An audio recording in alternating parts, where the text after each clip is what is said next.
Welcome to Idaho Local Edition. I'm Brad Pomerance in Boise today at the state capitol, joined by the governor of the great state of Idaho. His name is Butch Otter. Thank you so much, Governor, for joining us. We appreciate it. I had the honor and pleasure of reading through word by word your State of the State. Oh, God bless you. God bless me, yes. And I want to speak with you.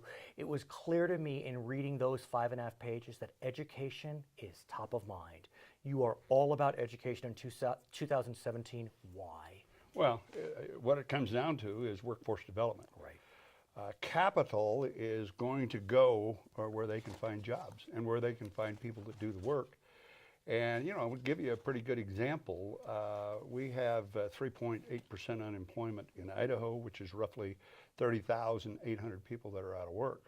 Got 22,500 jobs I can't fill because they're not qualified. I'm so glad you brought that up because there's no question that there's almost a mismatch. Right. That we have people who want the work, they don't have the skills, but it seems as if you are thinking about that. Right. And we're looking at, for example, turning Eastern Idaho Technical College into a full community college.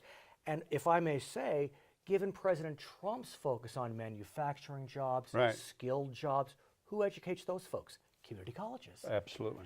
And so I don't know if you were prescient or it was just good timing, but good grief. Well, we've been working on that a long time, Brad. In fact, we founded a new community college in Idaho in 2009 called the College of Western Idaho in Nampa.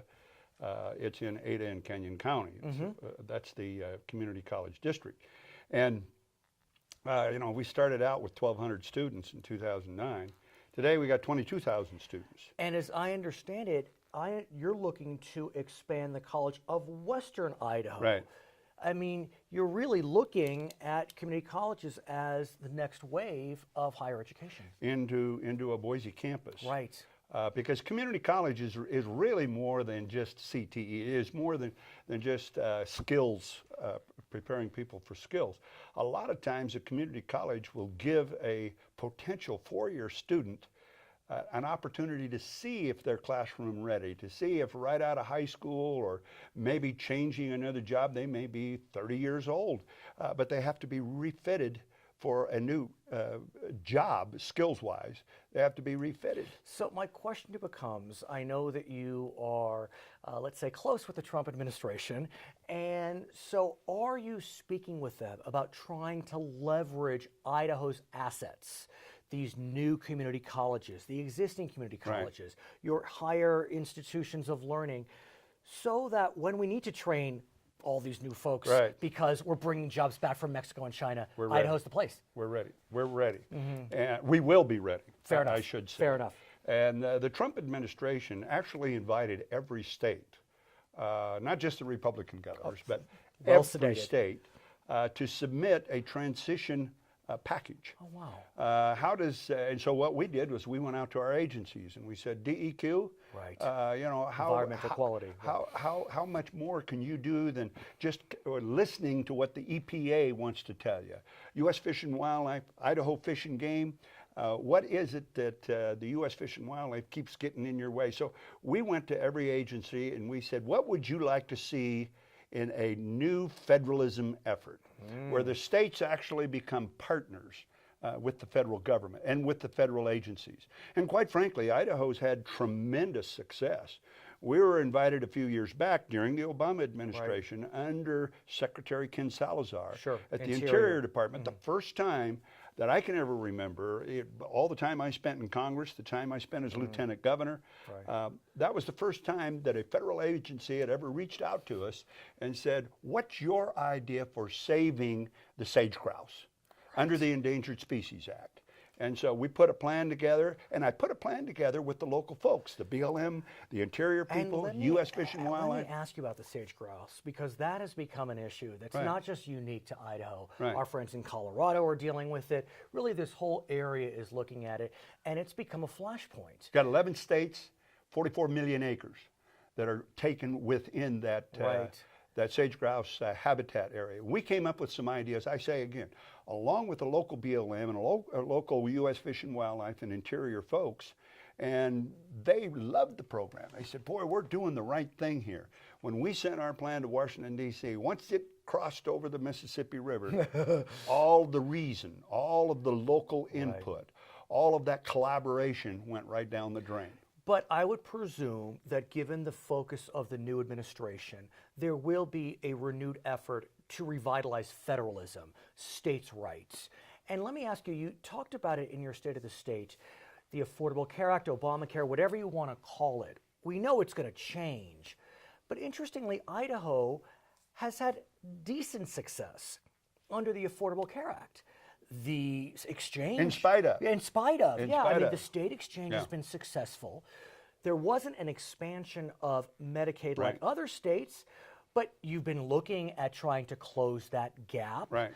Where do you go with health care under the new administration? We don't know. No, well stated. We don't Right, know. well And when stated. I was asked that question a few weeks ago, after my State of the State Right. speech during a press conference that I put forward every year, I was asked, well, what are you going to ask the legislature to do about Medicaid expansion? Right. Because we'd had an interim committee that was working on it. And I would presume that the interim committee probably thought the president would be Hillary Clinton because at the time Yeah. it looked like she was going to be successful. Now we have President Yeah. Trump, and so the interim committee has to rethink.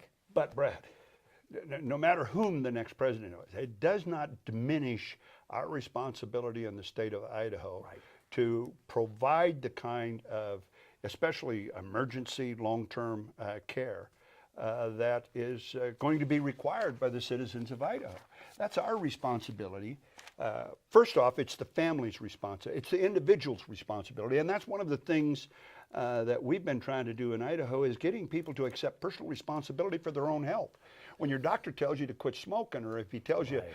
back off on the sugar, or back off, you need to lose some weight, or you're going to end up with adult onset diabetes, we want them to do that, and we're willing to help them do that. Right. But we didn't have a program under Obamacare which could give us, what we had under Obamacare was increasing regulation and increasing prices on everything.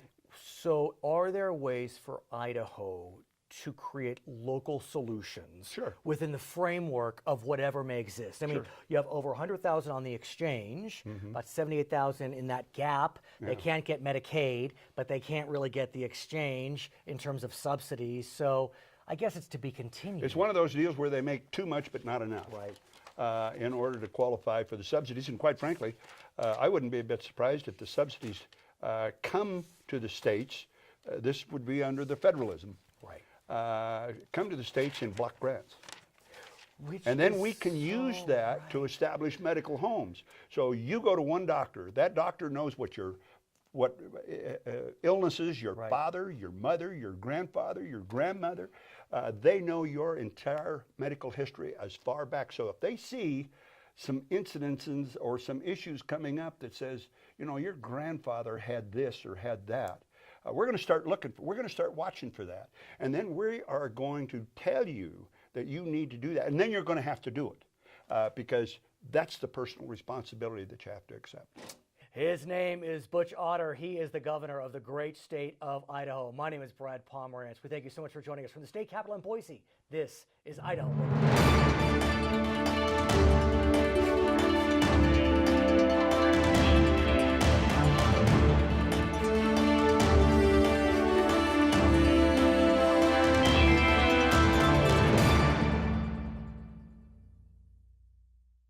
The Idaho Medal of Achievement. It is the highest civilian award the state of Idaho can bestow on one of her citizens. Hello, I'm Idaho Governor Butch Otter. I created this award to honor accomplished individuals who have made an exceptional difference.